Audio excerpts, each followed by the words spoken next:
Hi there, this is Jen, and thanks so much for joining me today. Today I will be creating a no foam shaker card. I actually saw Maria Willis, I believe, or Card Bomb by Maria Willis on YouTube, and she had created a shaker card with no foam and no sides, or basically like a negative edge shaker card, I guess you could say. And so I am going to be using the super cute stamp set from Dare to Be Artsy.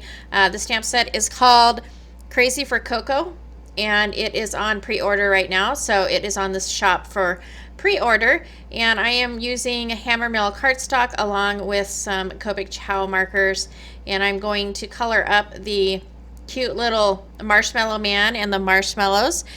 And I'm using the markers in C0 and C2 to color up those. And then for the candy cane, I'm using BG10 and BG13. I wanted to go along with kind of a mint and pink color theme for this card. And I'm not an alcohol marker colorist, so a lot of times when I'm picking my colors, I will go to Pinterest and look up different color schemes to see what goes well together. And then I will match up that color to whatever medium I'm using, which in this case is alcohol markers. So I have my markers swatched out, and then I will just pick kind of what colors I are similar on the color scale that will blend well together. And I've been trying to practice alcohol marker coloring a lot more than I had in the past. It is much more enjoyable now since I had purchased these Copic Chow markers. They're just easier to use. The brush tip is just something I never thought I would like, but I actually really love it. And so I've been trying to practice a lot more and not be so intimidated with it. And really, I've just learned to love the process and not be so hard on myself and not worry so much about where the highlight is or where the dark part is or where the shading is, because that always drove me crazy. And it's something that I still, in my mind, I'm like, okay, I'm just going to put this white gel pen on because I think that's where it should go.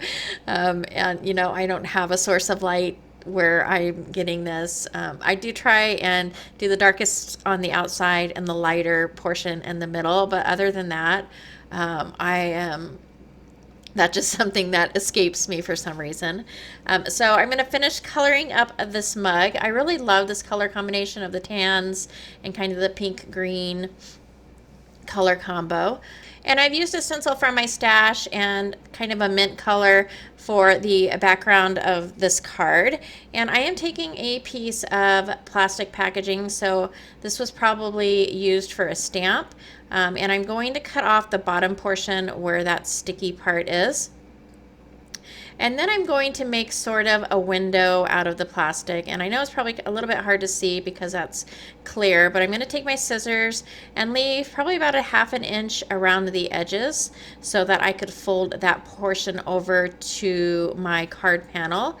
And then I'm going to leave a little bit at the bottom. And so I'm going to just slide that card panel in there, and that will basically be my shaker. Fold up the top and the bottom and adhere those. And so I am using this thin double-sided tape, and I'm going around all 4 sides. And then I'm going to place my panel into the kind of the folds from the packaging, and I'm going to take one of the sides of adhesive tape off, and I'm just going to push that against the card panel against the side of the plastic packaging, and then I will do the other side. And I pulled this fairly tight, depending on how much you want the shaker pieces to move around. I think I pulled them tight, and I think they move around fine, but if you want to leave a little bit more slack than I did, that would be fine. And so for this portion, I couldn't remember exactly what she had done to create the top and the bottom. And so what did I end up doing was kind of making like a picture frame. It has the mitered corners that fit neatly together. So instead of having a big bunch of plastic folded up on the top and the bottom, I cut diagonal slits and then folded that up. And so it's kind of like either like wrapping a package, or if you can visualize a picture frame, how the corners are kind of diagonal, which are called mitered corners, and then it just folds up really nicely. I do reinforce this with some tape, and the only tape I had was this tape that it has some sort of pattern on it, but I don't use it for anything, and so I went ahead and grabbed that. And then I'm going to throw my shaker pieces in there, and then I'll do the same with the top of the card as far as the adhesive and cutting the corners at a diagonal, and then just folding that piece of plastic over the card panel. And then I add a bunch of tape around all of these sides. And then I'm going to take my images and adhere those using some double-sided adhesive or my adhesive roller.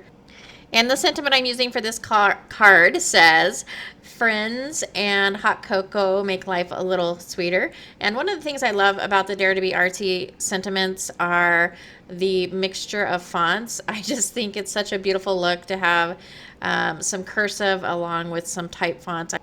And since there was a tiny bit of extra bulk due to the packaging and the tape on the back, I went ahead and added a really thin piece of foam and adhered that to a 4 1/4 by 5 1/2 white card panel.